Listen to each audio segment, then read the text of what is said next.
organization. Private organization, we discuss under private organization, commercial versus non-commercial, clubs, charities, and public sector organization, central government and the corporations, semi-government, central government, semi-government, something like that, right? Then the central government, police force, the armed forces, the departments, education department, everything, the central government. Public corporation, CPG, CB, Ports Authority, maybe the IBSL also, right? Then they are coming under public sector organization. Then we discuss what is a firm. Firm mainly has three players, type of players: workers, managers, and owners. Some the manager and the owner coincide, superimpose. Self-employed, let's say the sole trader, he owns the business, he's the manager, he's the business. No workers. Simple, primitive type of the business organization, firm. But generally, when you say the firm, generally you can see these three types of players: workers, managers, owners. Then we discuss types of firms. Of course, sole trader, partnerships, companies. Partnerships and sole trader, they have only liabilities. Companies, your liability, responsibility limited, only the number of shares, the percentage of shares that you own. That is the difference between the sole trader, partnerships, and the company. Company in the other two types of. Okay. Not only that, company has an advantage. Company raises funds, capital by issuing shares. Then shareholders get some return from capital gain. Buy 10 rupees. After 1 year period, it went up. It goes up to 15 rupees. 5 rupees is the capital gain. Then again, end of the year, some fraction of the are distributed among the shareholders, dividends. Instead of that, they can give bonus shares. So there are a lot of advantages of a shareholder company. Right? Then discuss objectives. Objectives, we said, main objective is the profit maximization. But in addition to that, we can identify there are so many other subsidiary, other objectives: secure higher market share, return on capital, higher return on capital, provide efficient service, minimize risk of operation, employment generation.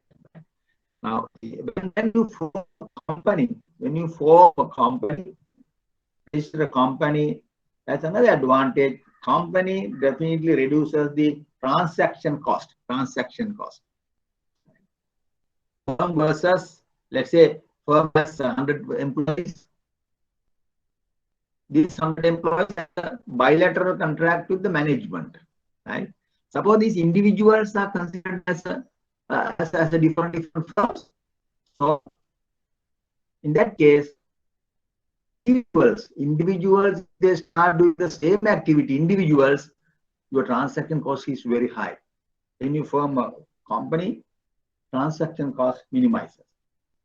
You are in the marketing department, or you are in the department, don't worry about the manufacturing, calling tenders, so the buying inputs, right? That's a separate department. Right? So the transaction cost decreases. That is a very important advantage of a firm. For example, simple example, transaction cost.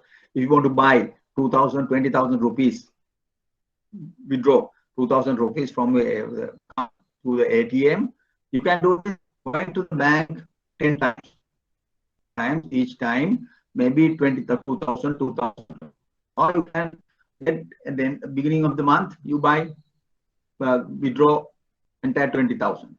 What is the difference between these two? First arrangement, if you go there 10 times, your transaction cost is high, definitely higher than this when you draw the 20,000 at once, right? You have to waiting at the queue, you have to go there, you have to drive if you drive, right? So many things. Transaction cost is higher in the first arrangement when compared to the second arrangement. Right? Then From this discussion, we said, okay, main objective is to maximize the profit. Then manager or the owner of the company has to answer very important, very crucial question. If I want to maximize, the profit, how much should I produce? Profit maximizing output. Then the profit we discussed profit. Definition of profit, economic profit and accounting profit. Accountants are worried about accounting profit. They prepare all the P&L account, assets and liability statement based on accounting approach. Economic profit is different. Economists are worried about economic profit. Economic profit is revenue same in both approaches. Revenue is the same by selling the output. How much annually? How much every year? How much you can earn? But the economic profit is defined as revenue minus economic cost. Accounting profit, revenue minus accounting cost. You have to understand the difference between economic cost and accounting cost. Simply, generally we can say accounting cost is the direct cost, explicit cost, raw material cost, electricity cost, water, security charges, so many direct, explicit cost. But accounting cost, in addition to the accounting cost, you have some other items. What are these items? Opportunity cost of time and opportunity cost of all factors of production. Very difficult to calculate. As a computer, how do you calculate the opportunity cost of a computer? As a worker, how do you calculate the opportunity cost of a worker? It's very extremely difficult. Then that's why we compile the P&L account and the assets and liability statements. We use accounting approach, not the opportunity cost approach, not the economic approach. Then we discuss one example. About the hairdresser's example. Hairdresser's example, this interesting example. First we calculate accounting profit, then the economic profit, then the renting cost. Rent income increases from 25,000. What will be the accounting cost, accounting profit and economic profit. Then we said for the part C, we concluded that best thing is to print out these promises to a communication because you can get a higher profit. Okay. Then we discuss two approaches to calculate the profit maximizing output: TRTC approach, MRMC approach. Simple approach, very simple. MRMC approach is the best approach, very comprehensive, the theoretically professional approach. Right? MRMC approach. TRTC approach, at each output company expected and unexpected cost. Produce at all. They expected profit and expected cost. Have a worksheet. Then by looking at these numbers, one can decide at what point, at what output level profit is maximum. Approach. In addition to this TR, from TR you calculate MR. Revenue generated by selling the last unit of output, marginal revenue.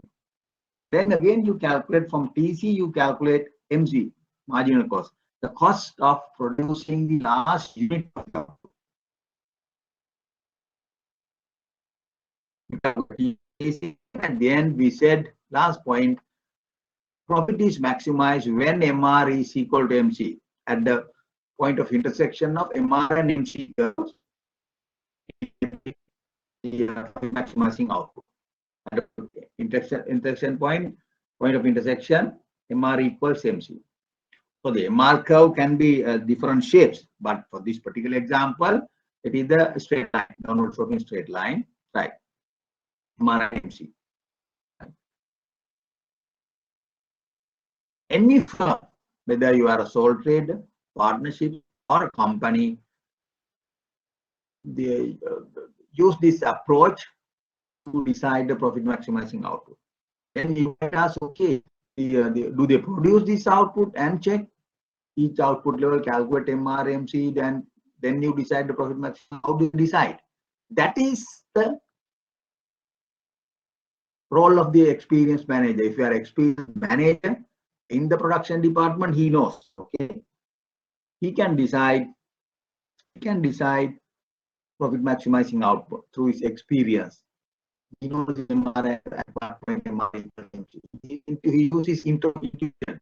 That is the experience, right? Otherwise, he doesn't calculate. Otherwise, company doesn't calculate output and then revenue. They expect no. They use that, but the experienced manager can do calculation, mental calculation, and decide. Okay, so much of containers, so much of containers, we can get the maximum profit. Now this approach is very important.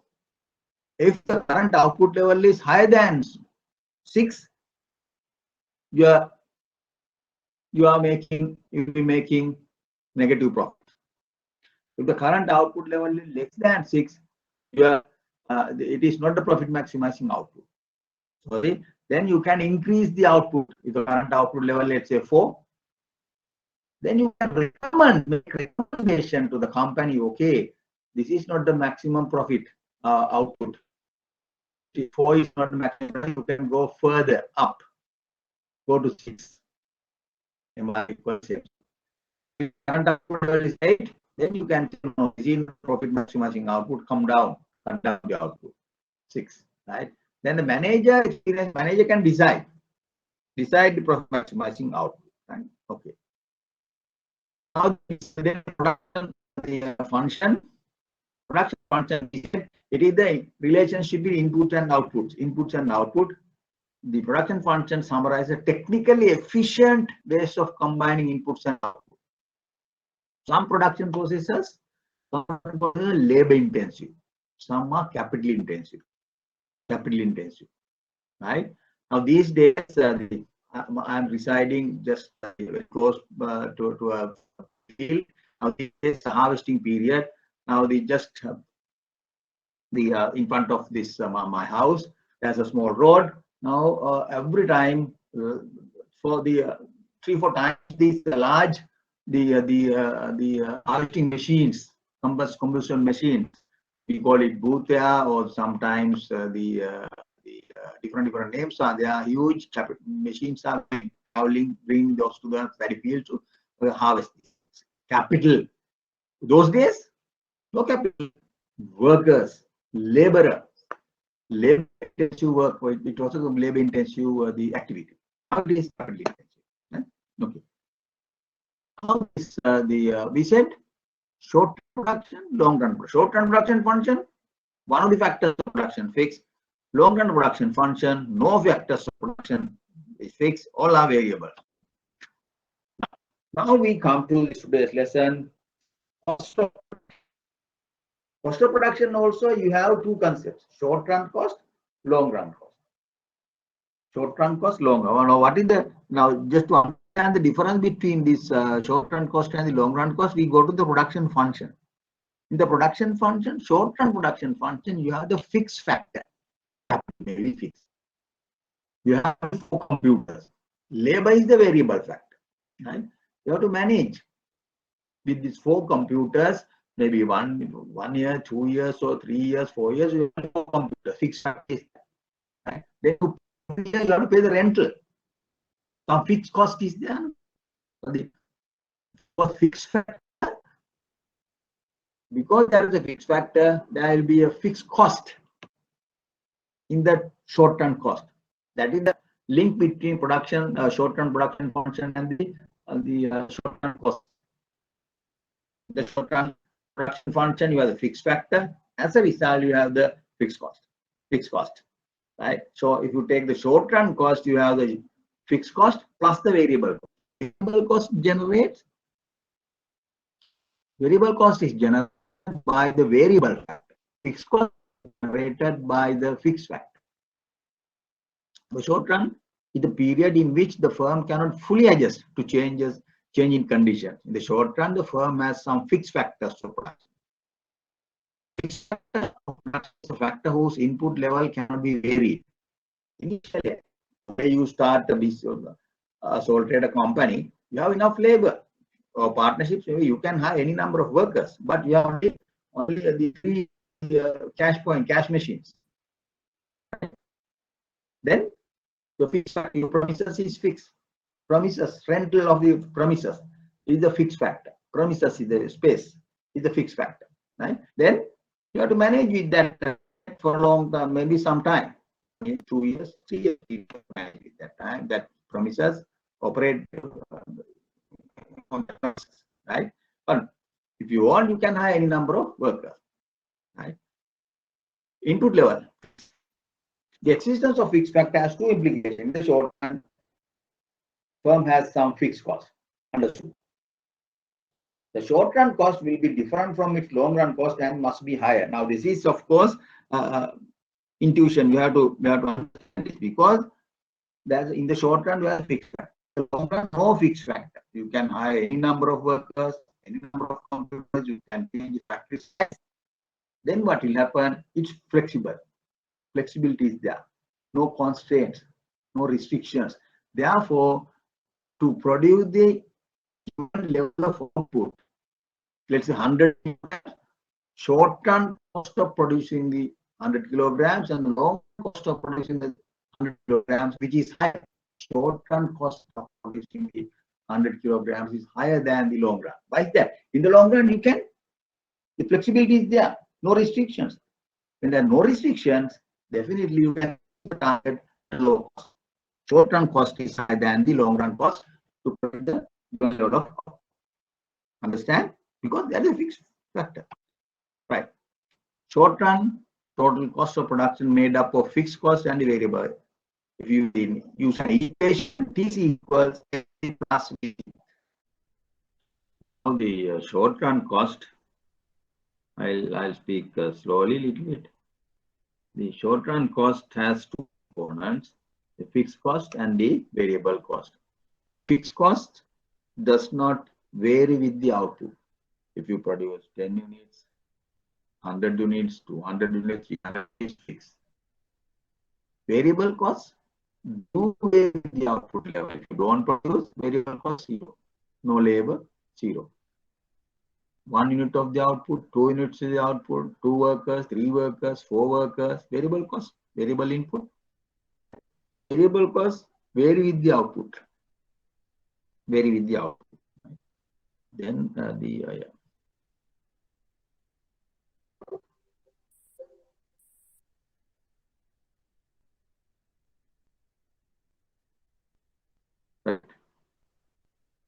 Let's see the graphs. These are the shape of the fixed cost and the fixed cost, variable cost, and the total cost. Fixed cost is fixed, straight line, parallel line.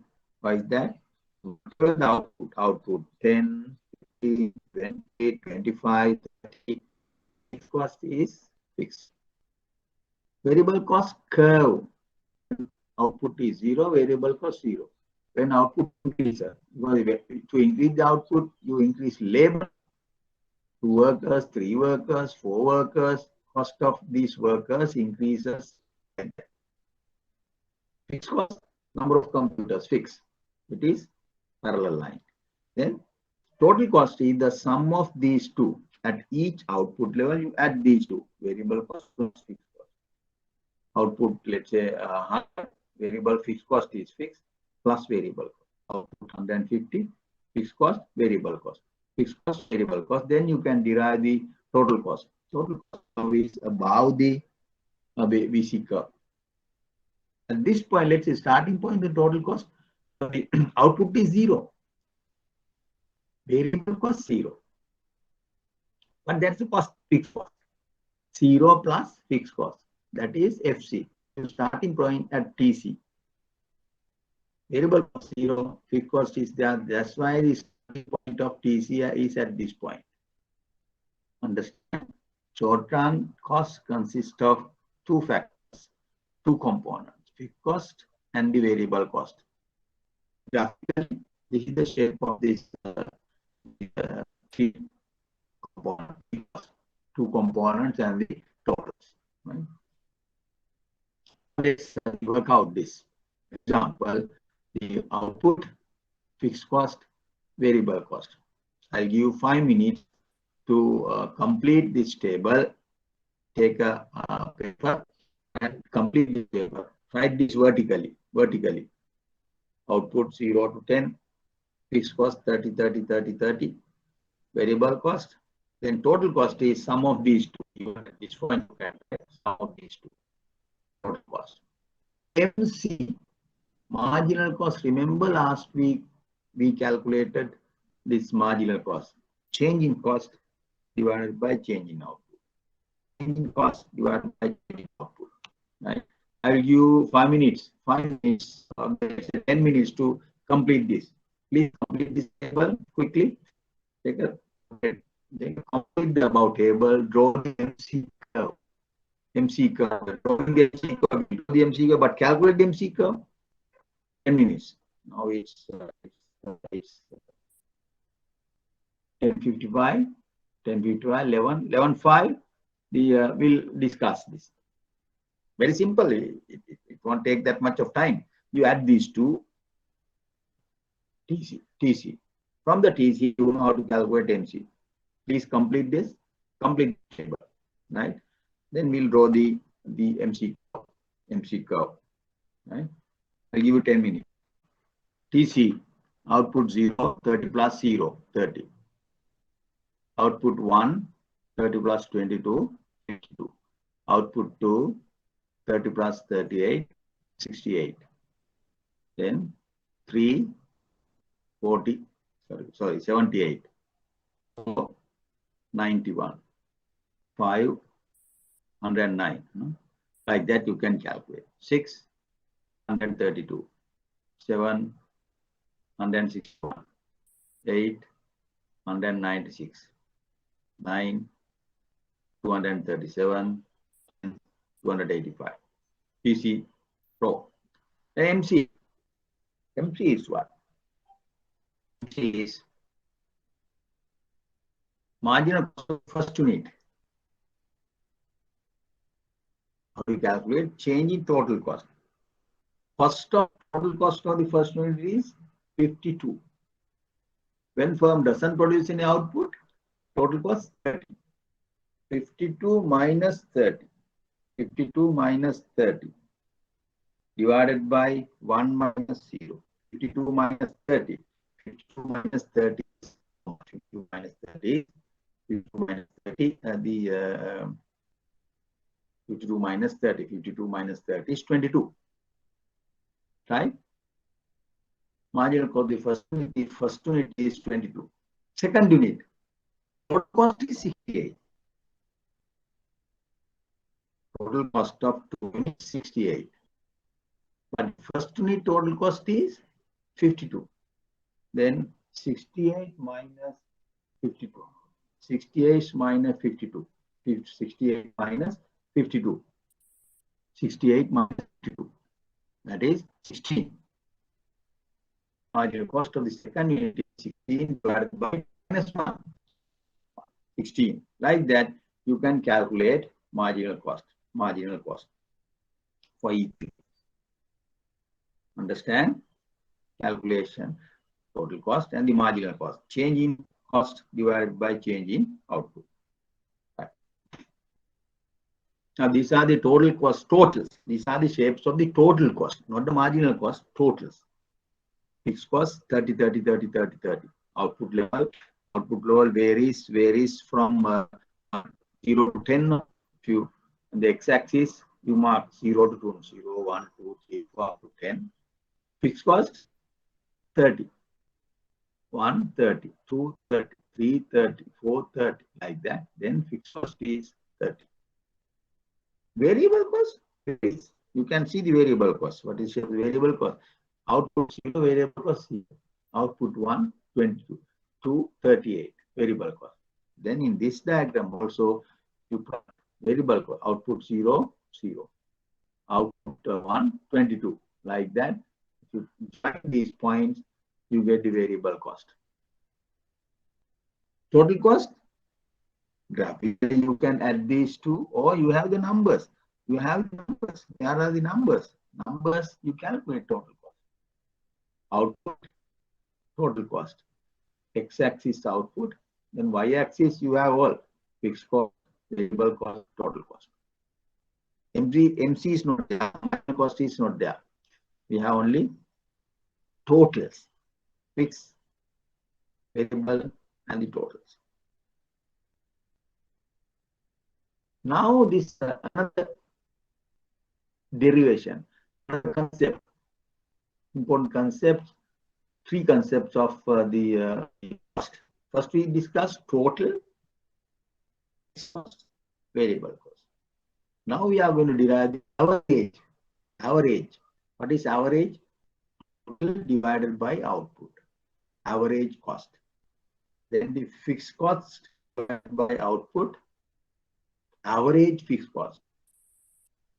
Variable cost divided by output. Average variable cost. Now we have two equations. First is TC plus FC plus VC.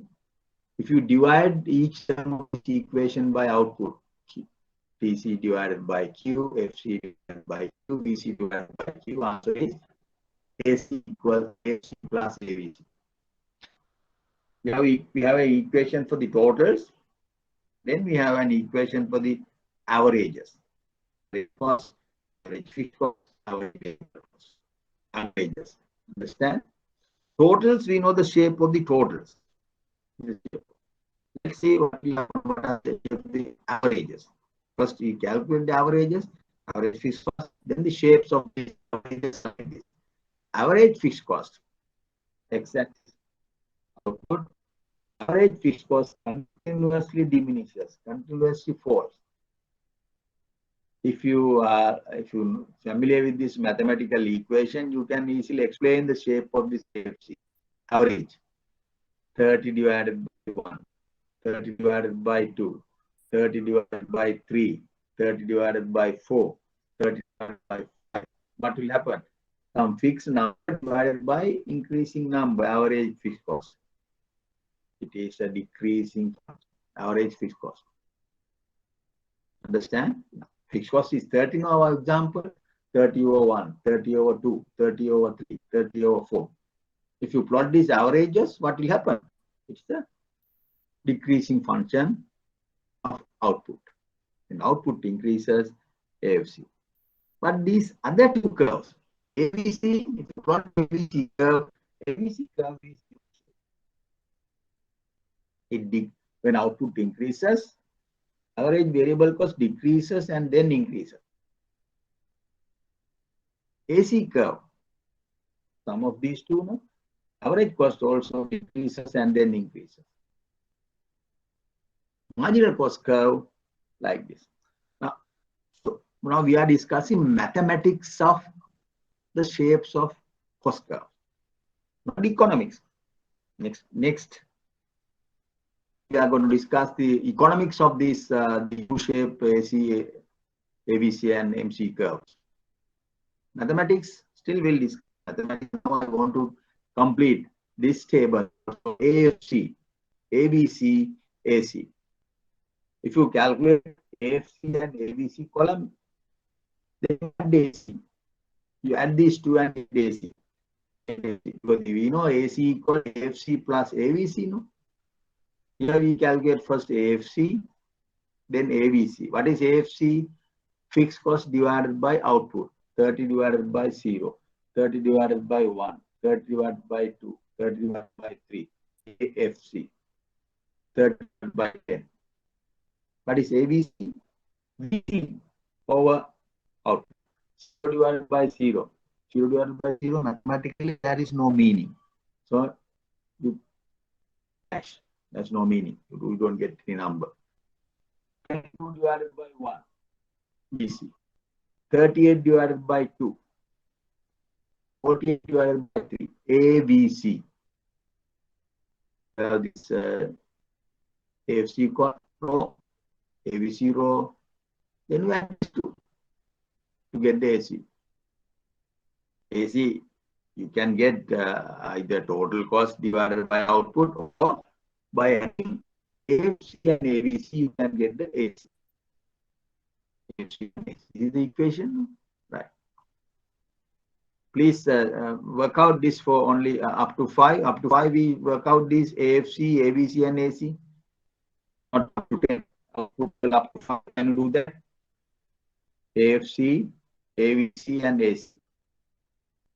Yeah, homework exercise to first complete this. But I just want to, moment you calculate up to 5, can you calculate AFC, AVC, and AC? AFC 30 divided by 0, infinity. 30 divided by 1, 30. 30 divided by 2, 15. 30 divided by 3, 10. 30 divided by 4, 7.5. 30 divided by 5, 6. That's AFC. Can calculate, get a calculator and calculate AVC. 0 divided by 0, there is no meaning. You can't say it is 0. No meaning. Calculate AVC up to output level 5. Then you add these two to get AC.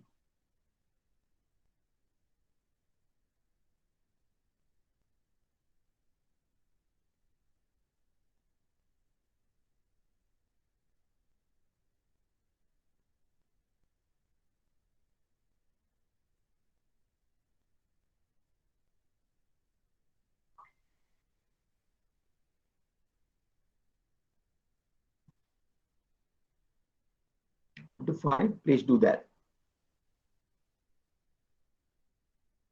AVC, 0 divided by 0, you put some dash. There's no meaning no mathematically. 22 divided by 1, 22. 30 divided by 2, 19. 40 divided by 3, 16. 61 divided by 4. That is 15 divided 15.25, I think. No? Yes, 15.25. 79 divided by 5. But this calculation part is very important. In the examination, you get this kind of data tables and this table and ask you to calculate various the averages and the totals. So you have to be familiar with the calculation, and you should be able to quickly calculate these things. The calculators are allowed.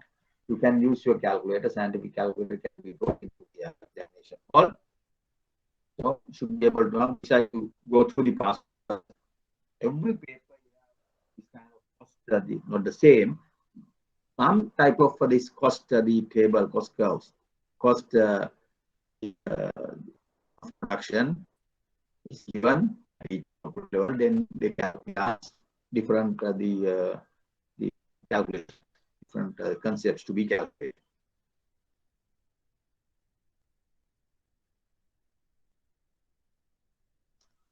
To calculate this, you have to know the mathematical meaning, and you should be fast. Okay.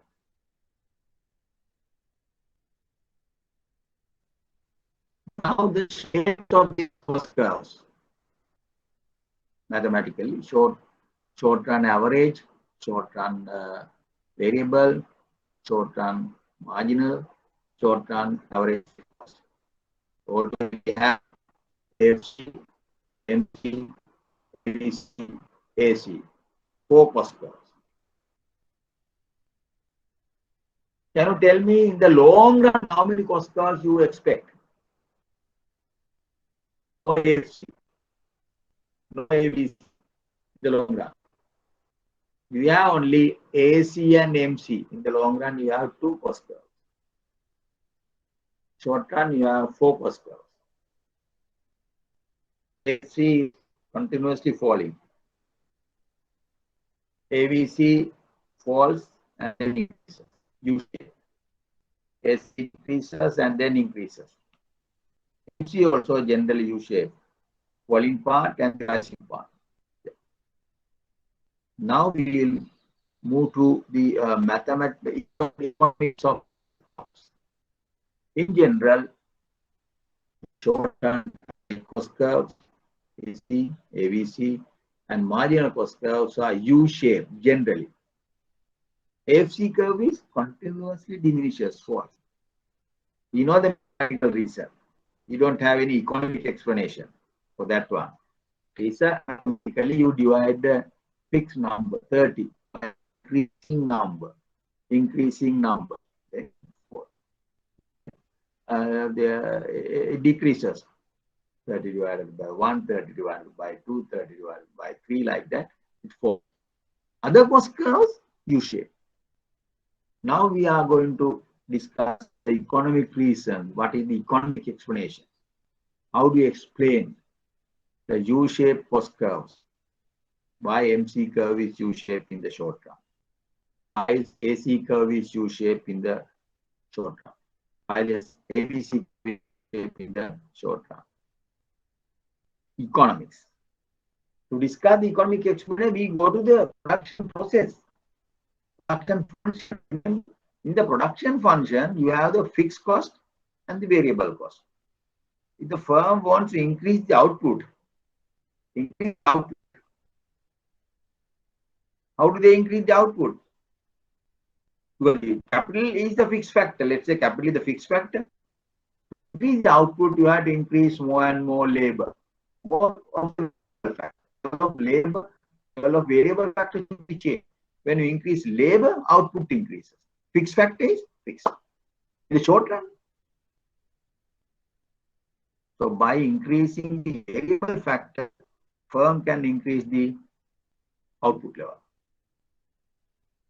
So therefore, there is a relationship between shape of the curves and the production function.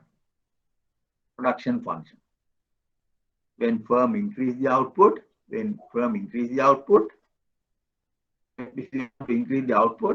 will increase the level of variable input.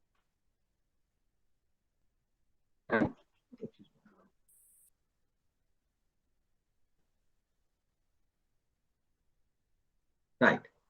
Now now remember at the beginning we said there are two ways to increase the output of company. How do we increase? Either you increase the inputs. Number one, by increasing input head counts. Now in this case, capital is fixed now. Labor, increase in labor, you can increase the output. What is the second method? You don't increase labor. Number of workers same, but you increase the productivity of the worker. Productivity of one worker. When you increase the productivity, you can increase the output. You can increase the output. By increasing the output, to increase the output, you can increase the number of people, head count. Or you can increase the productivity of the given worker. You don't increase the number of workers, but you increase the productivity, output per worker. And also you can increase the output. That's interesting. Right? That's interesting. Now, in most of the cases, in most of the companies, or public sector companies, what to do? You don't try to generally, they don't want to increase the productivity, they just simply increase the number of workers, employment, overemployed, electric bodies overemployed, CPC is overemployed. Why? You increase the number of workers. That may increase the output certain point, but there are so many other consequences. Right? P&L account is affected. Your cost, labor cost, wage cost increases. That some of the developed economy, what do? They try to increase the productivity of workers. By increasing the productivity, company try to get the high output. It is different. Now, come to this point. The short run, to increase the output, they increase the labor, variable input. Therefore, cost curve, shape of the cost curves, when they increase the labor input, why? To get the higher output, you increase more and more workers. To increase the output. The cost curves, total cost of production, average cost of production, average variable cost of production, marginal cost of production, something to do with the number of labor. Labor is the variable input. Now we will go to the labor productivity.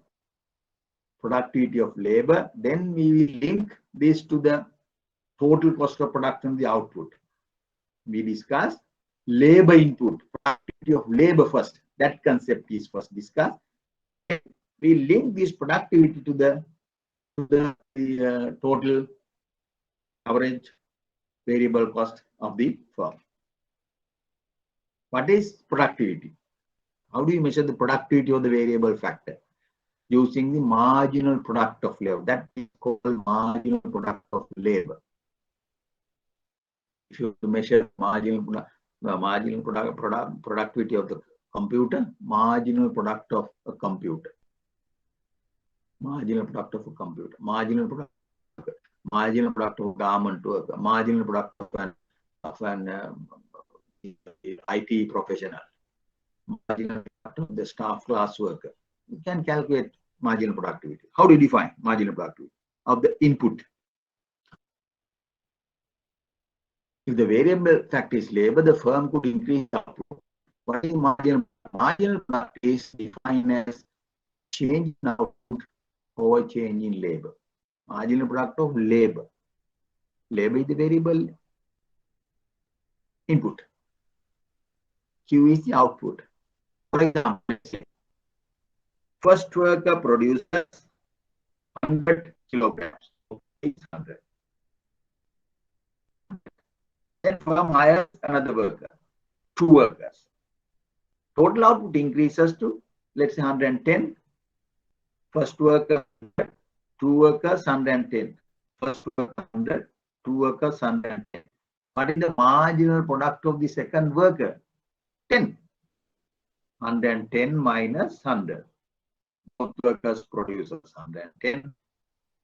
100. Therefore, change in output, increase in output is 10 divided by increase in labor, of course, 2 minus 1. That is the productivity of the last worker. The marginal product of the variable factor is the increase in output obtained by adding 1 unit of the labor variable factor, holding constant of all other factors. For a given number of computers, you increase labor. First worker, output is 100. Another worker. Workers, output is 110. Then what is the marginal product of the second worker? Second worker adds 10 units to the output, delta Q. And then 10 minus 100 divided by 2 minus 1, marginal product of the output. Marginal product. Now, for to do this, we want to understand why this MC curve U shape, ABC U shape, AC U shape. That is the question. Now we are going to discuss, because the shapes are definitely related to the input. That's why we define the marginal product of the input, marginal product of labor. Okay, let's calculate the marginal product of the variable factor. Now, object of this calculation is to understand the U shape, AC, ABC, AFC curves, MC curves. Okay, labor input L, 0. No labor input, output 0. Obviously. 1 worker, 0.8. 2 workers, 1.8. 3 workers, 3.1. Output increases. Then you add more and more workers, definitely increases. 9 workers, 7.8. Now what will happen to the marginal product of labor? What is the marginal product of labor? Change in output, 0.8 minus 0 divided by 1 minus 0, 0.8. Marginal product of the first worker is 0.8. Second worker, 2 workers produce 1.8. First worker produces 0.8. Then 1.8 minus 0.8. 1.8 delta Q, 1.8 minus 0.8, that is 1 divided by 2 minus 1. Marginal product of the second worker is 1. Third worker, 3.1 minus 1.8 divided by 3 minus 2. 3 minus 2. 1.3. 1.2. 1.1. Like that, you can calculate marginal product of the worker, MPL. Marginal product of labor. Can you calculate MPL? Complete about it. Can you calculate MPL? Please calculate MPL.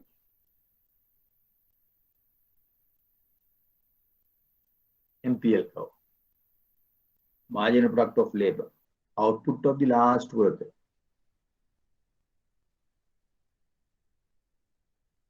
Minutes. Please calculate that. Delta L change in labor is always 1, no? Therefore, denominator you have 1. Only change in output. Change in output. Can you calculate that? Please calculate. Now, these are also these type of questions you get in the examination. So, you'll be able to calculate these ratios, marginal product of labor. MPL. Please calculate that.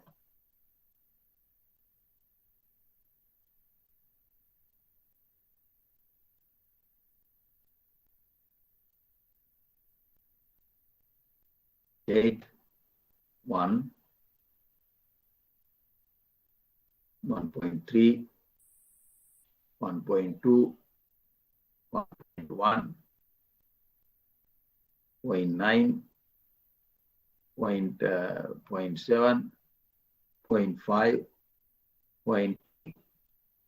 Marginal product of 0.3, 0.5. Right? Total output, total product is 0.8, 1. So you can put within output total product.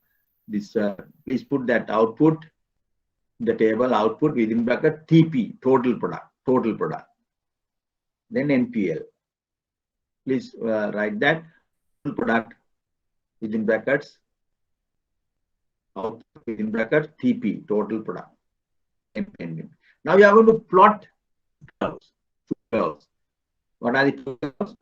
Labor input along the x-axis, y-axis total product, output. Then MPL. Shapes of.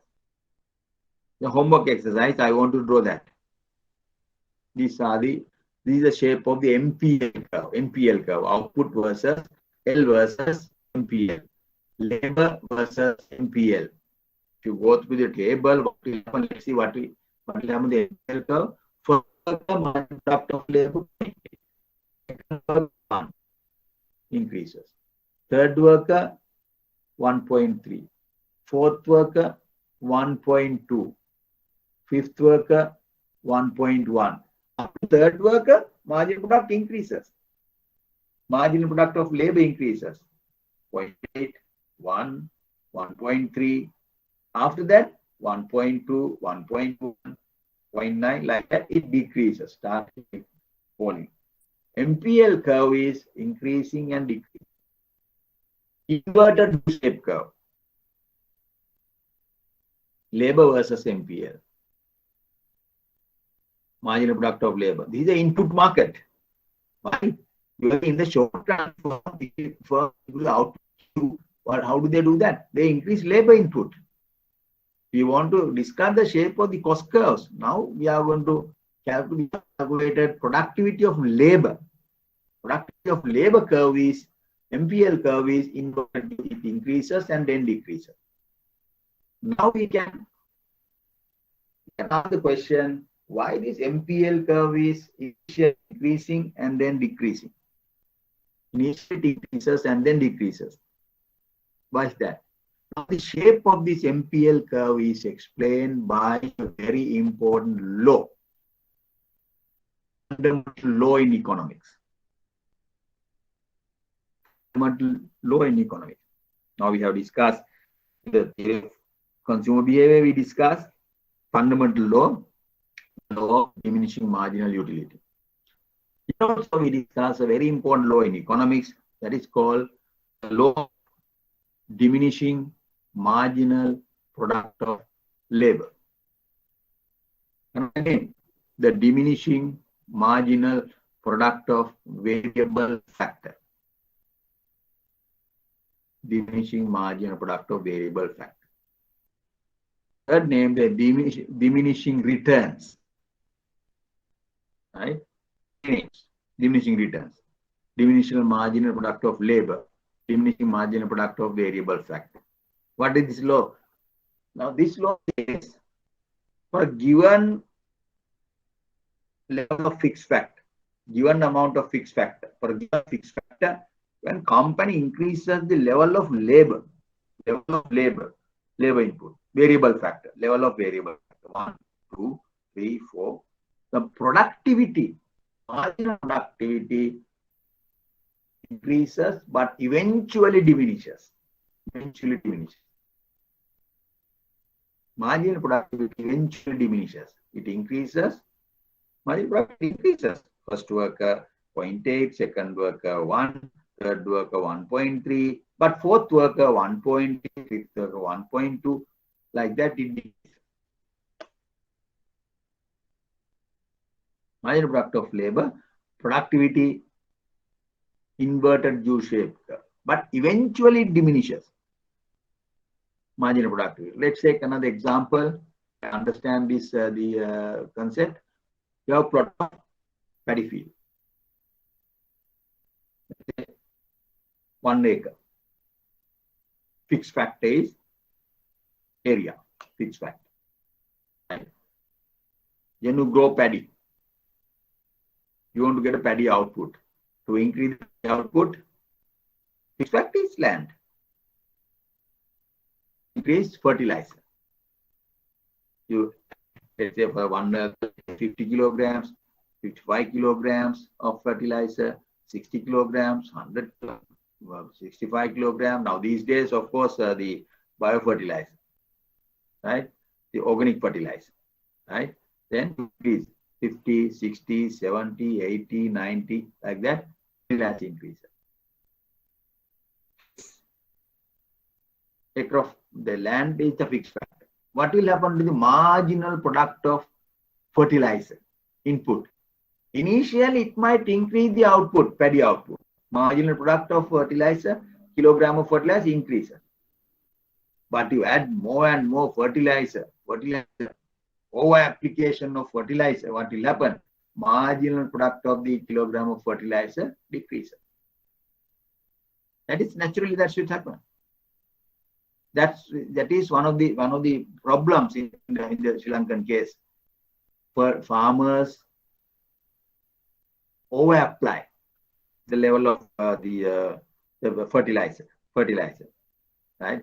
When fertilizer subsidy is there, fertilize the sold below the market prices, subsidized price. Then what do they do? Farmers, there's a tendency to apply more and more fertilizer. Idea is to get more output. And that will happen. That more and more output increases, but diminishing rate. Marginal rate. Initially, first kilogram, second kilogram, third kilogram, output might increase, but eventually it diminishes. Maximum optimal level is, let's say, 3 kilograms. If you add more and more fertilizer, 4 kilograms, 5 kilograms, then definitely marginal product of the fertilizer, kilogram of fertilizer diminishes. That's happened. So we should train, educate farmers to use the optimal level of fertilizer that maximizes the output, right? Marginal product. Otherwise, output increase, but very diminishing level, relative to cost, it is not profitable, right? So that is the second example. In the labor market, we use the example, the law of diminishing marginal product of labor. That paddy farming example, I can say the law of diminishing marginal product of fertilizer. This is true for any company, any production process. Think about if you are working a company, a bank, right? you have the terminals. Let's say customer counter, you have the 4 terminals, the 4 workers. Then other staff, let's say another 10 workers, 10 staff members. Then company bank start the bank thinking of increase output to serve more and more customers. They start hiring more and more workers. But it might increase if there is some shortage currently. It might increase the marginal product of labor, but if you hire more and more workers, definitely marginal product of labor decreases. 100 workers for that bank. This last worker, nothing to do with the banking activity. He might be serving 2 teams. He doesn't have any work. 105 workers, nothing to do. They are benched. You don't have work. These things happen, right? Then margin, this concept is very important.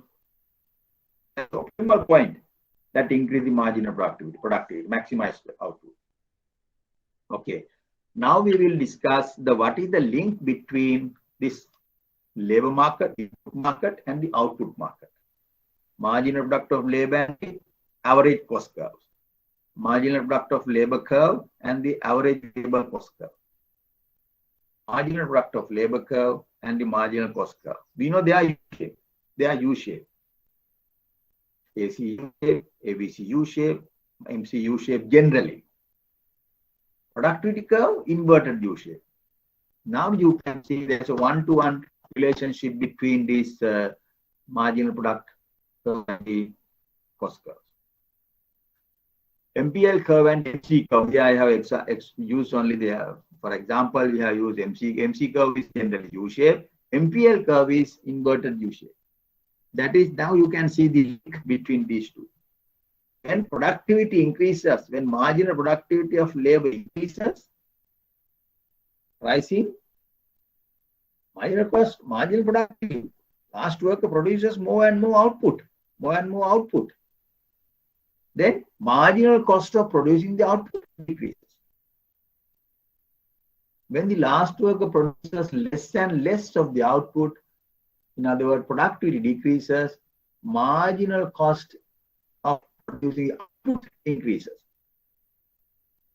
In other words, MC curve is U-shaped because marginal productivity curve is inverted U-shaped. When MPL curve rising, MC marginal cost of producing the last output decreases. When marginal productivity decreases, last worker produces less and less, marginal cost increases. That is the link between input market and the output market. Marginal product of labor and the marginal cost of output. Right. But in the economics part, you have to remember why this MPL curve is inverted U-shape. Marginal product of labor curve is inverted U-shape. Why the marginal product of the fertilizer inverted U-shape? That is law, the fundamental law of economy. Law of nature, actually. That is true for any the production process, any company, any production process. Right? Think about that. You have a target, right? Actually, you might think, okay, these are laws, you have to buy hard these things.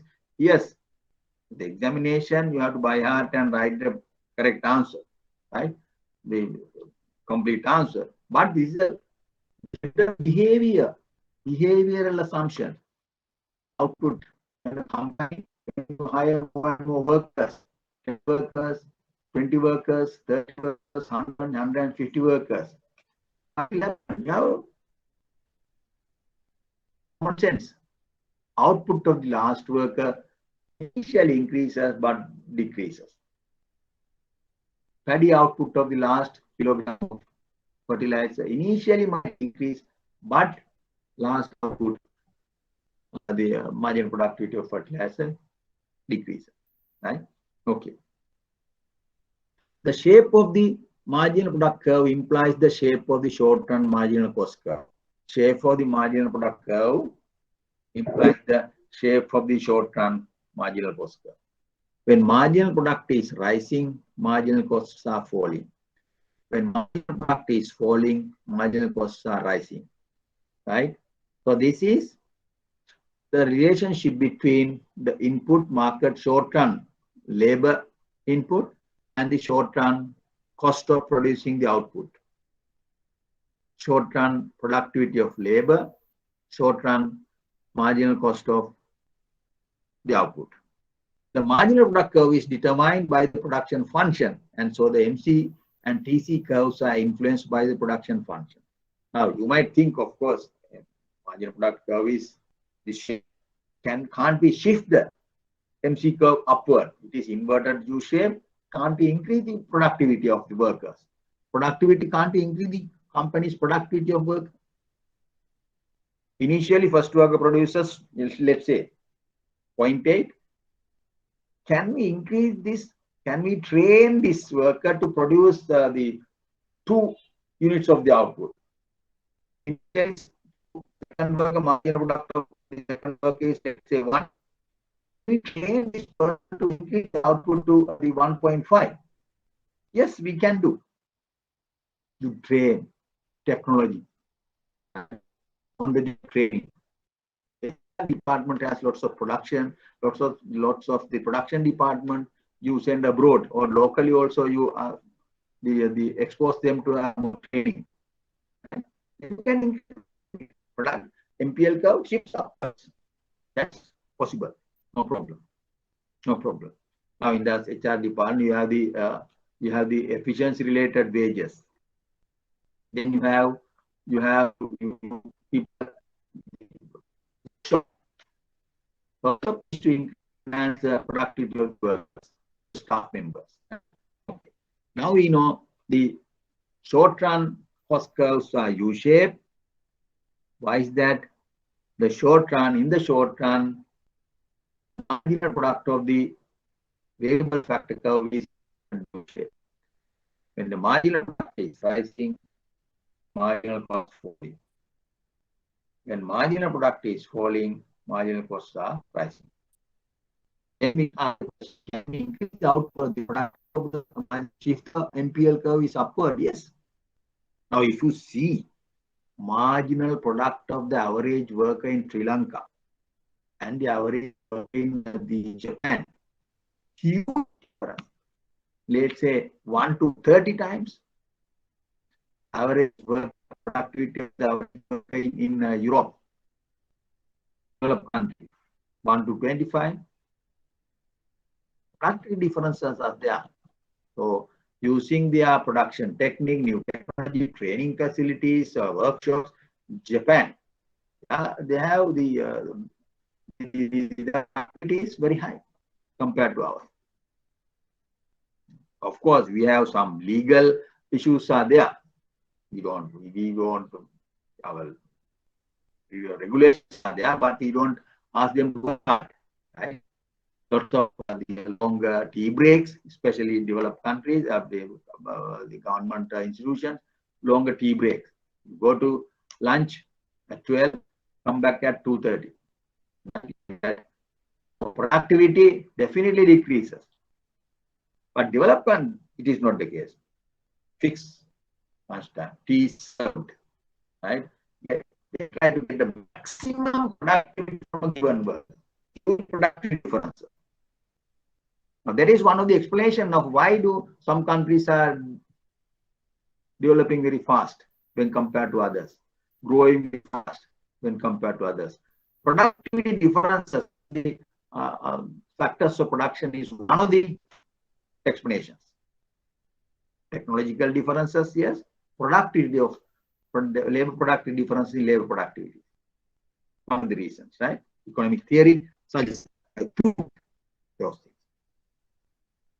The first, I want to take down this question. I want you to go through one of the textbooks. I gave 2 textbooks, the Lipsy and another textbook written by the Mr. C.P. Cardinal, the Director General of the IBSL. The books are available in the library. I want to read the relevant chapter and answer my question. state and explain the law of diminishing, state and explain the law of diminishing marginal product of variable factor. Law of diminishing marginal product of variable factor. In brackets, marginal product of labor. The law of diminishing returns. I want you to go through the relevant, I think I have the book.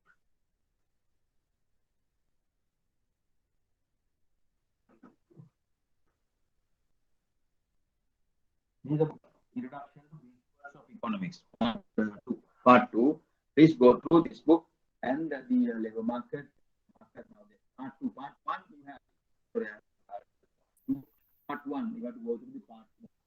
Part 1, this is about this. Part 1, this is the book. Part 1. Michael, you can go through this book. Lipsch and Chrysler. You have this the chapter. Lipsch and Chrysler chapter.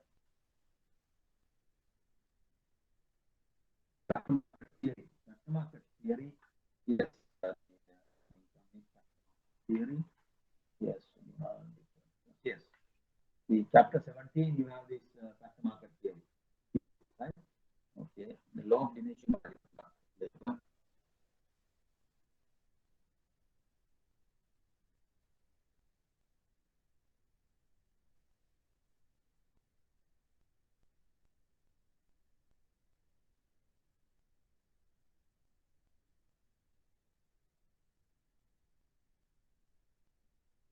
Capital level ratio, division level factor income,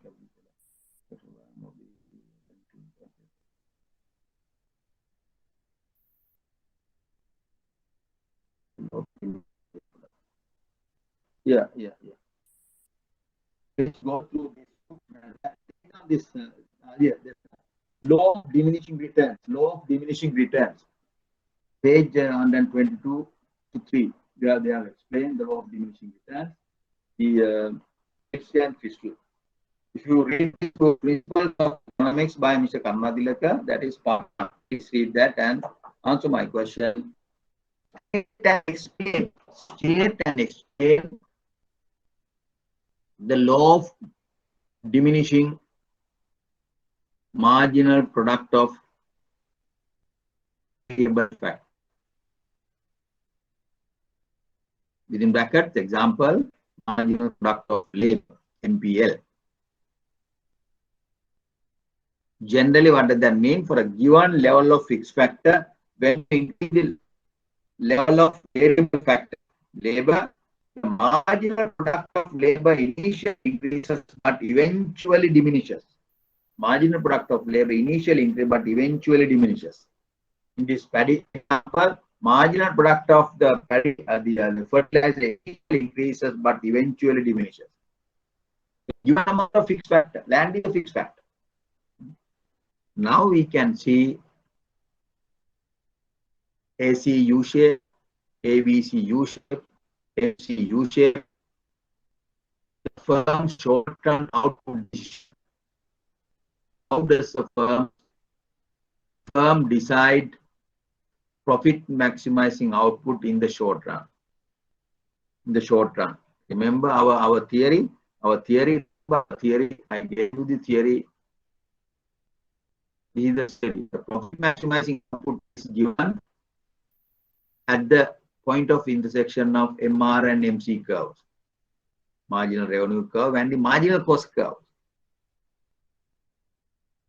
That point indicated profit maximizing output, right? We discussed MC curve, U-shape MC curve, U-shape ABC. Now this curve, MC, AC, ABC. Profit maximizing output is given by the point of intersection of MC and MR curve. You can see the graph. 3 point that cut this, the MR cuts the other two curves. There are 2 point of intersections. AC and MR at this point. That is output. ABC and MR at this point. That's a separate output. MC and MR, this output. We select the proved that profit is maximized when MR equals MC. Not when MR equals AC, not when MR equals AVC. It is the point where MR equals MC. It is the output level where MR equals MC, Q star. Right? The profit maximizing output level. Short run output decision. So the output decision is very important. If the firm's objective is to maximize the profit, we said there are other subjects or other objectives, but of those all objectives, we assume we said profit maximizing is the key main objective. Then the question is manager or the owner has to answer what should be the profit maximizing output. How much should I produce to get the maximum profit in the short run? In the short run, capital is fixed. Right? In the short run, then MC condition is applied. That is the profit maximizing output. Now we go to the long run. Cost of production in the long run. Remember, in the long run, difference between short run and the long run. Short run has a fixed factor. Because there is a fixed factor, there is a fixed cost. But in the long run, no fixed factor. All factors of production variables. Firm can do anything. No fixed cost. All costs are variable. In the long run is the period in which the firm can fully adjust. It can do anything to change in condition. In the long run, the all factors of productions are variables. The firm can hire any number of workers, any number of computers, and also it can change the scope of their business in the long run. They can go to the different buildings, different of the factory, different that have more space. Now, for example, IBSL 5-6 years ago, we know the place near the just in front of this Archbishop for the official bunker. That we were packed. We had 2-3 floors, but we have that much of space. In the long run, IBSL acquired, IBL built their own buildings, and then we have moved to the new place. They have more space, lots of rooms, lots of every floor. Yeah, very space building. Right? Long run, you can do hire a building. You can have your own building and move to that one. The short run. Now, space, the fixed factor. Now we have the variable factor. Can do lots of things, right? Scope of their business. Scope of their business is what? Now, for example, initially you may be in the tea exporting company only. You only export tea and earn exchange by exporting tea. Temas, brandies, let's say browns, right? Then in the long run, they move to other activities. They expand their scope. They move to the hospital sector, to the hotel sector. Right? That is the long run. In the long run, they can do anything. In the long run, no fixed factor. Labor is a variable, capital is a variable. You can hire any number of buildings. You can go to higher space. You can change the business. Long run. As a result, the firm's long-run cost of producing a given level of output would be less than that of in the short run. We mentioned this point at the beginning. Short-run cost of producing a given level of output. For example, 100 kilograms. Produce the 100 kilograms in the short run. Cost higher than the long run. If you produce 100 kilograms in the long run, cost is less. Cost is less. Marginal cost is less. Why is that? More flexibility, no fixed factor, no constraints. Therefore, long run cost is generally lower than short run cost. Short run cost is higher than the long run cost for a given level of output. Very simple. We don't have we don't have focus curves. In the short run, we have ABC, AFC, AVC, C, MC. In the long run, no AFC, no AVC. We have only AC and MC. Long run average cost curve and long run MC curve, they are U-shaped. Again, they are U-shaped. Okay. The long run average cost curve and the marginal cost curves are U-shaped. Again, we will discuss explanation. Why are these curves U-shaped? Why is MC curve is U-shaped in the long run? Why is long run AC curve is U-shaped? Can we use the law of diminishing marginal product of labor to explain the U-shaped long run U-shaped AC curve? Can we use that? Understand my question? The short run U-shape of the short run U-shape, the short run curve were explained by the marginal product of labor curve, inverted shape of your marginal product of labor curve. Can we use the same curves, same theory, same law to explain the U-shape of the AC and MC curves in the long run? No, we can't. Why is that? In the short run, we have very strong assumption. In the long run, capital is fixed.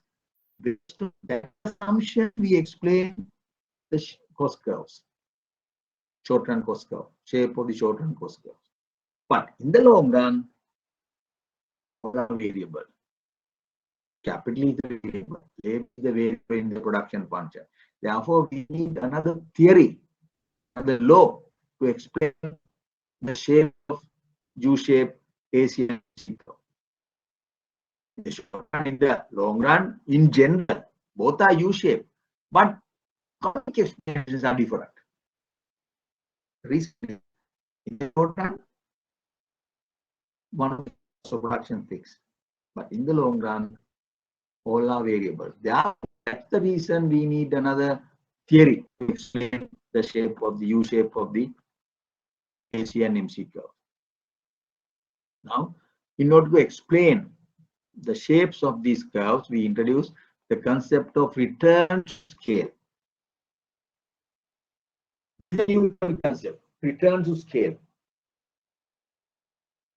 Return to scale.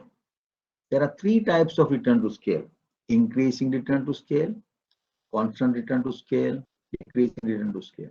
Now, before that, I would like to ask you any question. Please, if you have any question about the explanation about the short-term cost curves, law of diminishing marginal product curve, please ask me. I'll give you the time. Asking, commenting on signal also, no problem. Why is that? Yes. Yes. No problem. No worry. Now these the homework questions are very important. Complete those tables and draw the graphs. Long run. Okay. Long run cost curves. Now we are going to explain the shapes of long run cost curve. Generally, they are U-shaped. Maybe some deviations. Generally, they are U-shaped. We introduce three concepts: increasing return to scale, constant return to scale, decreasing return to scale. First, let's understand these concepts. Three types of return to scale. Increase in return to scale. Increase in return to scale. Constant return to scale. Decrease in return to scale. The proportionate increase in output exceeds the proportionate increase in inputs. In the long run, when you double the inputs, labor doubles, it also doubles. Number of computers doubles, labor also doubles. But when the output increases proportionately. If the output increases proportionately more than the increase in inputs, to double the input, output triples. Input doubles. Workers doubles, output doubles. The capital doubles. Capital. Then output triple maybe. More than the proportion increase in inputs. That situation is called, that kind of production process is called, that the kind of the type of production companies enjoying increasing return to scale, we call it. That concept is called increasing return to scale. Proportionate increase in output exceed the proportionate increase in input. You double all inputs in the long run, all variables, output triples, increase in return to scale. Constant return to scale. The proportionate increase in output, same as the proportionate increase in input. You double the inputs, output doubles. You triple the inputs, output triples. You increase both labor and capital 10 times, output also proportionately 10 times. Constant return to scale. Decrease in return to scale. Proportionate increase in output less than the proportionate increase in inputs. You double the inputs, but output only one time, output 1.5 times. You triple the inputs, output only doubles. Proportionate increase in output less than the proportionate increase in inputs. Decrease in return to scale. Now, most of these public sector companies, let's say CTV. CTV, what are the inputs? Bus fleet and the workforce, labor. Using this bus fleet and the labor force, they provide the service. They provide the service to the customers. Number of passengers served are the output. Number of passengers per month or per year per day is the output. Served per day per month is the output. How do you provide? You have the bus fleet. You have the workforce. Understand? Now we can understand, we can ask the question, what type of return to scale that is experiencing? How do you answer the question? How do you analyze the question? If you double the bus fleet, if you double the workforce, if number of customers served increase in return to scale. When you double the bus fleet, when you double the workforce, if the output increases, also double, constant return to scale.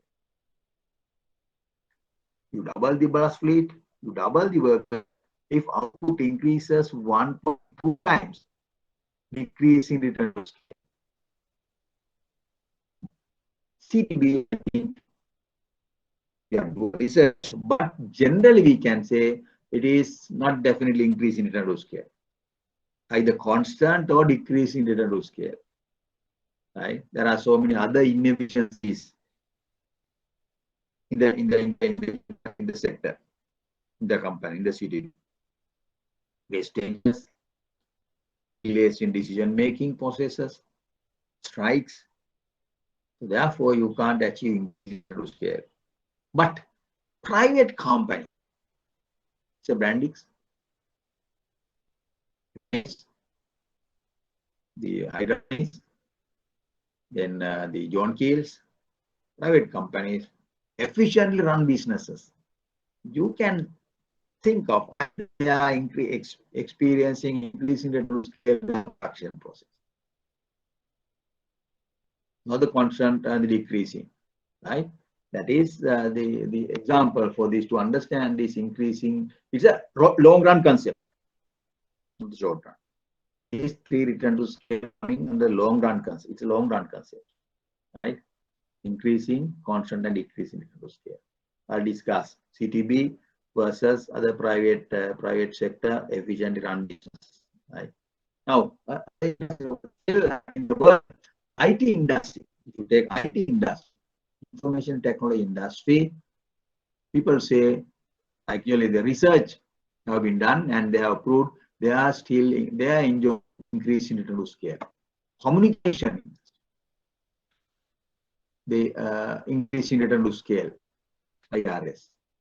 Now, robotic engineering, robots, producing robots, that is the growing, emerging industry, emerging activity, economic activity in Japan. There are some hotels, I have heard that there are some hotels, the receptionist, it's a robot. Engineering, some very tedious, very difficult operations now are doing robots, right? They can do, they can go to the sensitive places 100% accurately and do the operations. Right? This medical research are there. So the robotic engineering is a emerging sector, right? Emerging sector that is also now increasing return to scale. More and more people, more and more hotels, more and more medical the professionals are now start using those return to scale. So using the robots in their production process, right? In some hotel, I saw one example in the robots. Very beautiful girl is there in the reception. Nice dress. You can't differentiate she and another girl. She will direct you. She will deliver you the room key, and she can answer questions also. Your question: which floor and which room, where is the restaurant, where is the gym, where is the swimming pool. These basic questions can be answered. She can answer these questions. Now, if try to touch her, she will slap, right? So these are the interesting story. You can go to Google and check the status of this condition. So current status of the robotic engineering robots, right? That is also an area, industry now, the emerging area, emerging activity. They are getting increasing return to scale, increasing return to scale.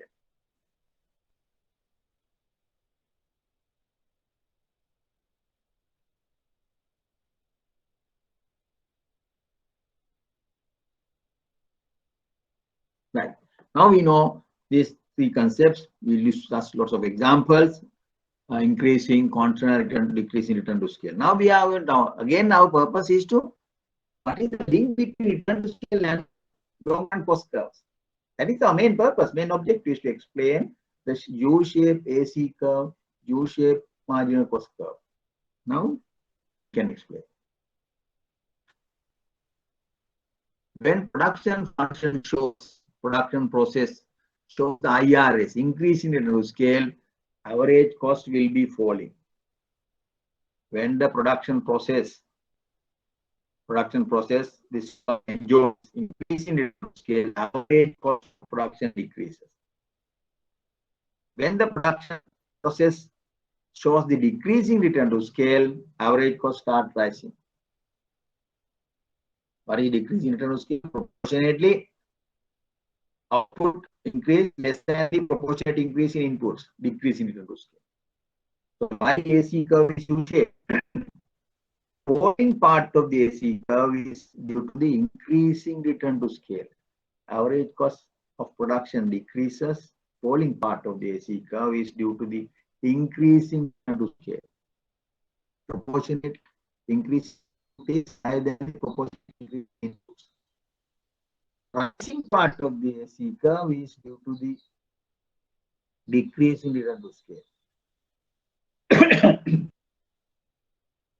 What is the shape of the average cost curve that has all three return to scale? Increasing, constant, and decreasing. There's increase in return to scale, cost curve decreases. When there's a constant return to scale, average cost curve is constant. When there's a decrease in return to scale, it increases. That means if the shape is like that, we can see all three types of return to scale. But generally, U-shape means increasing return to scale, decreasing return to scale. Now we have explained the U-shape AC curve and MC curves long run. AC curve and MC curves using the return to scale. AC curve is falling due to increasing return to scale. Long run AC curve is falling. Falling part of the AC curve is due to increasing return to scale. Rising part of the AC curve is due to the decreasing return to scale. The long run concept. We want to explain the long run the shape of the AC and MC curve. Short run shapes are explained using the law of diminishing returns, law of diminishing marginal product of variable factor. Now, average cost. Now, in this case, all three types of return are there. Decreasing return average cost curve is falling due to increase in return to scale. Constant return to scale due to this constant AC curve increases due to decrease in return to scale, long run cost curve. Now the most important question is, what are the reasons for different return to scale? MAS, Bandix, they have production, John Shields, they have enjoying the increasing return to scale or constant return to scale in their production process. CTB, either they have constant or decreasing return to scale. Why? What is the reasons? Something to do with the delays in their decision-making process, some inefficiencies, or the technology they are using, usually technology to repair a bus. It's very simple repair. That takes 3 days. Spare parts are not available. But that is, they have internal inefficiencies are there. Internal, the procurement inefficiency, procurement processes. Right? So these are some of the reasons why different companies, different production processes have the different return to scale. That is important. Now in these books, Lipsy and Crystal, the part one of this Mr. Karnadila's book, they have discussed reasons why different companies are return to scale. You can have these very efficiently run businesses in Sri Lanka. Still, they enjoy increasing return to scale in some departments, right? Some of the practice of the processes. Telecommunication industry, communication industry, right? Still, they enjoying increased return to scale. Generally, public sector companies, like in Sri Lanka, I use one example. This industry, CTB, they are decreasing or constant return to scale. Why? Due to other types of inefficiencies, overemployed, decision-making processes are getting decision-making process. You are a large number of layers of managers, low level, middle level, top. Before the top management, you have another layers, 3 more layers, then the top management. If you want to get the decision over some issue generated the lowest level, it go to the next level, then it takes 1 week to reach to the top management. Then they take the decision and send the decision direction to the lower level. It takes another week. Nowadays, it is not direct. You have the direct link, direct communication links to the top management. You can, like, your CEO directly could talk to this project manager in the IT industry, right? One of the very close level worker, operator in the IT industry. So this kind of efficient communication processes are there. For example, if you take Virtusa company, most of the time they have communication from the discussions in the night. US clients discuss directly with the programmers in the company. High level senior management representatives are there, but for the programmers, program managers, they have communication, they have sessions, efficient sessions. The following day, they attend. increase in return to scale. Right? These are the technological development. Technological development contribute to the DRS. Other inefficiencies contribute to the DRS. Right? Okay, reasons for different return to scale, that is important to understand, right? Now, long run output decision. Again, like in the short run, we'll come to the long run output decision. How does a firm decide the profit maximizing output level in the long run? Simple rule. Profit maximizing output is shown, given by the point where marginal revenue is equal to marginal cost. Mathematically speaking, it is the point of intersection of MR and MC curves. Q star. These are long run AC curve, the long run MC curve, long run MR curve. Then, where is the profit maximizing output? The point of intersection of MR and MC. There's another point.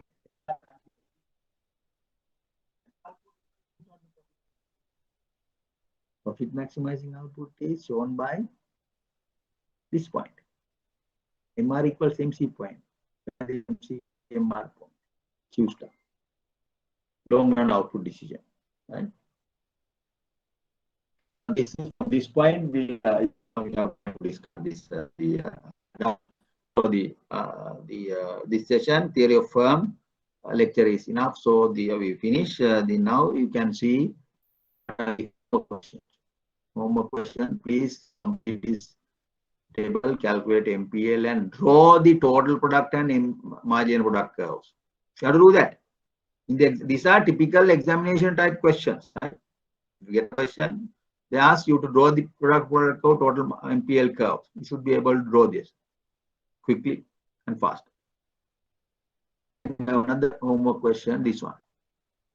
Complete this table, calculate ABC and the AC curves, right? This short-run cost curve, calculate TC and MC, draw the MC curve. These are the homework questions. I want to do that.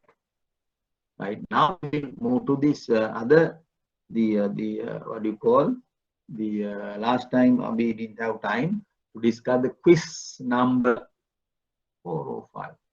Yes.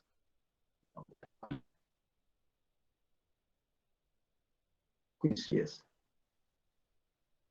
I will go to the quiz number. Yes, this one. Quiz, yes. Theory of consumer behavior. Theory of consumer behavior. I think we discussed first question. I'm sure, yes. The last question, question number 5. What are the key differences between the cardinal and the ordinal approach? This is theory of consumer behavior. The theory of consumer behavior, we have two approaches. Assuming utility is measurable, we develop the model that is called cardinal approach to the consumer behavior, theory of consumer behavior, that assumes utility, satisfaction that consumer derives by consuming a good or service can be measured, quantified, assigned numbers, right? Utility is measurable. Ordinal approach is, that approach assumes consumer cannot assign numbers. It is not cardinal, it is not measurable, but consumer can rank different situations. Ranking is possible depending on the utility, satisfaction.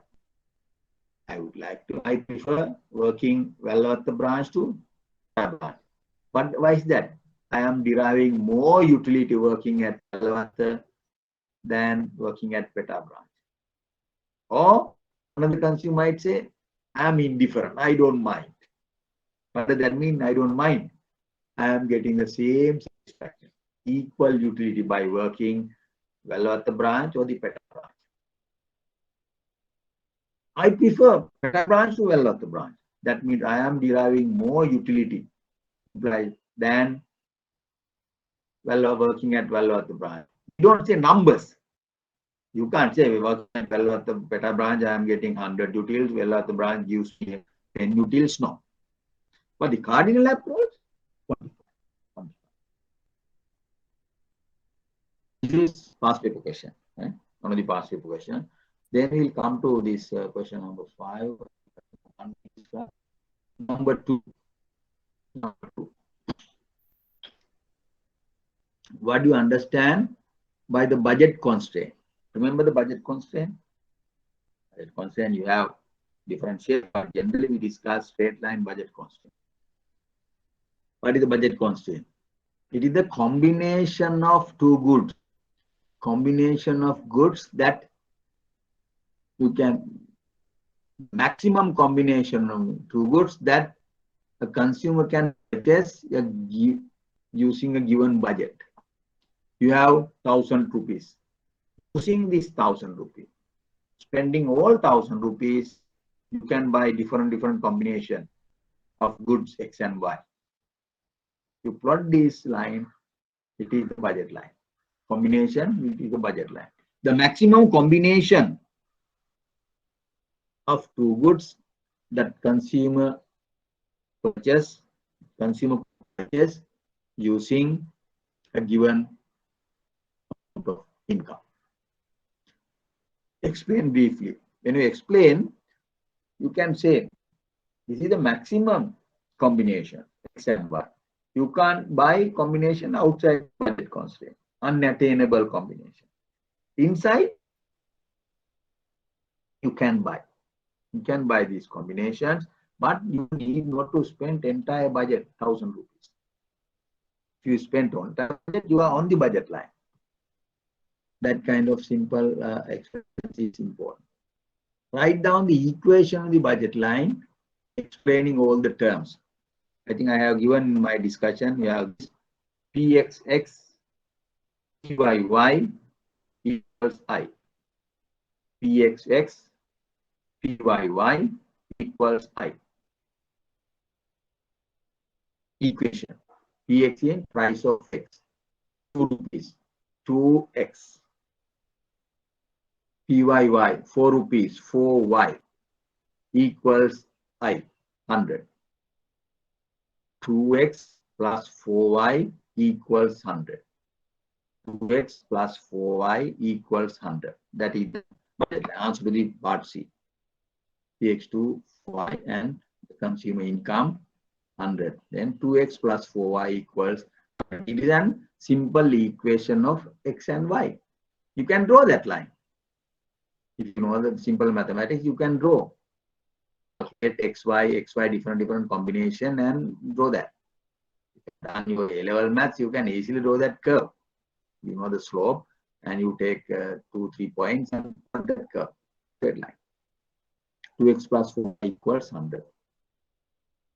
Draw the new budget line if income increases to I increases to 120 when Px, Py are held constant. That is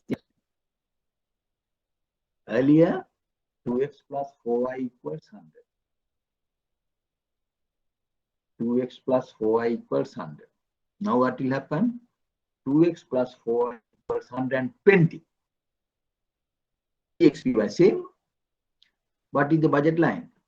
Initial budget line is that. Then what will happen when income increases, budget line shifts upwards. Budget line shifts upwards.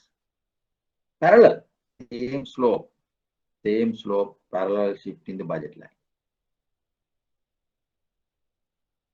Remember, I think I discussed in the examination, I mean in our PowerPoint presentation, theory of consumer behavior, we discussed this, what will have the budget line. Please answer that question. What is PCC? In my handout, I have discussed the PCC. We draw the PCC. What is PCC? When price of one good changes, budget line rotates. Budget line rotates around this one, shifts, rotates.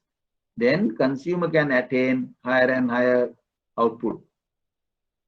By joining these points, we can get the PCC. ICC, shift in the budget line. income increases.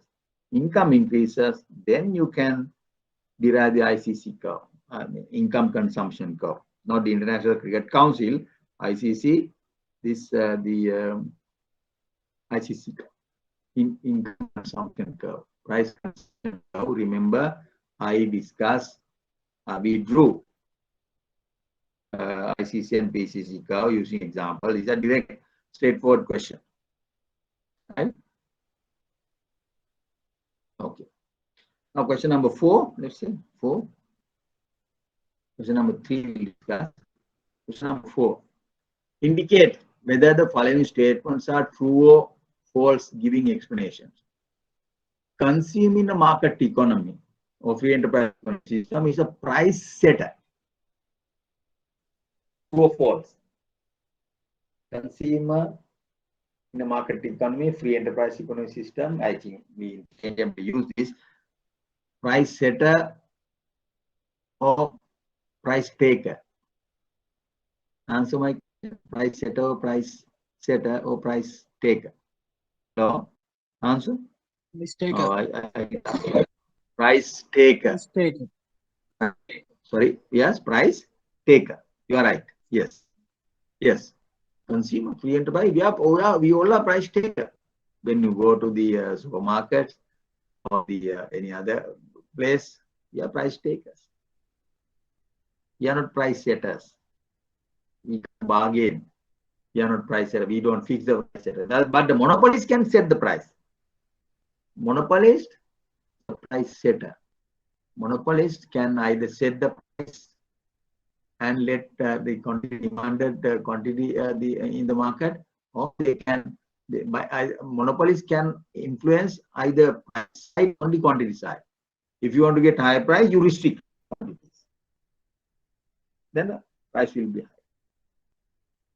If you want to sell sugar at the 220 level, you restrict output in the market. High sugar, right? That's the thing. That's a monopolized market, not a pure monopoly. Very rigid market, monopolized market. You restrict sugar output and let market price to increase. Or if you want to sell more output, bring the output price to 130 rupees. Then output the increases, then you can get higher revenue. So monopolies can affect the price side on the quantity side. Right? Monopolies can be said, not only that he's a price setter, or he could be a quantity setter also. That's interesting. Monopolies can be said price setter or the quantity setter. Right? Generally, most of the textbooks they use is a price setter, price maker, but it could be a quantity maker also. Monopolies, oligopolies, yes. Now OPEC, if they want to get higher or if they're going to get higher oil prices, what do? OPEC decide, okay, now we have to restrict oil output this month, cut down the oil by the so much of barrels, 3 million barrels per day. Earlier, now we are producing 5 million barrels per day. We will cut that to 3 million barrels per day. What will happen? They restrict the supply. Oligopolistic market. Increase, let price to increase. Right? Price to increase. These are the monopolies could be a price setter or the quantity setter. But the poor consumers always price takers. When competitive market or the monopoly market, oligopoly market, competition market, consumers are price takers. Yeah, powerless. Next one. So a statement is false. Consuming market. Part B. When Q is falling, MU is positive. True or false? Think about these two curves. When total utility curve is falling, total utility curve, remember, increases from the maximum point and then decreases. MU curve continuously increases. Negative. When Q is falling into utility curves, MU is negative. Marginality is negative. Statement is false. When Q is falling, think about that the two curves, we do these two curves, Q is falling, mu is negative. When Q is rising, mu is positive. When Q is at the maximum point, mu is 0. Remember these two curves, please go through that. Mu is 0. Right? Q maximum. Quantity maximum, the total utility maximum, then marginal utility at that point 0. When Q is falling, mu is negative. Two indifference curves can intersect. No, they cannot. We showed that. Indifference curve, parallel. Indifference curve, higher the utility. They never intersect. They never intersect. For a given consumer has a given utility function, therefore you can draw indifference curve. Generally, they are parallel. The two goods are goods. There are different shapes. We didn't discuss. If the two goods are substitutes, straight line indifference curve. They never intersect. Parallel. If the two goods are complementary goods, straight line, right angle. But we didn't discuss that two goods can be bad. There are goods, there are bad. What is the difference between good and bad? In the case of the good, in consuming a good, you get utility. Bad, you get disutility. Consumer get disutility. Pollution, it's a bad. Pollution is a bad. Unemployment, it's a bad. Bad. If you consider that as a situation as a good, they are bad. They generate disutility to a consumer. If the two goods are bad, indifference curves are not convex, they are concave. Other side. If the goods are goods, that's why if they are goods, indifference curves are convex. Convex shape. If the two goods are bad, unemployment and pollution, unemployment and inflation, bad. Draw the indifference curves, they are concave. Actually, we didn't discuss that in our lesson. Normally, we assume both goods are goods. Both X and Y are goods. We didn't discuss the bad case. One could be a good, one could be a bad. Risk and return. Return is good, risk is bad. Return is good, risk is bad. Return is good, risk is bad. In that case, if you take risk along the x-axis and return along the y-axis, indifference curves are this shape. Risk and return, risk, bad, return, good. Pollution, bad, unemployment, bad. Right? But the bread and rice, they are goods. Good generate utility. Bad generate disutility, dissatisfaction. Right? This lesson, this scope of this lesson is beyond that those aspects. Right? We didn't discuss that. Right? When MUX or MUY greater than PX or PY, consumer will buy more X and less Y. That also I discussed. At that utility maximizing point, MUX or MUY equal PX or PY. Indifference curves and the budget line just tangent, just touch. But when you MUX, MUY greater than MUY, what will happen? Consumer get more utility consuming X than consuming Y. Then what will happen? He will start consuming more X, less Y. Go to note and please check. We derive that condition, right? I have in my presentation, as I can remember, you have the separate slide for that one. MUX or MUY greater than PX or PY.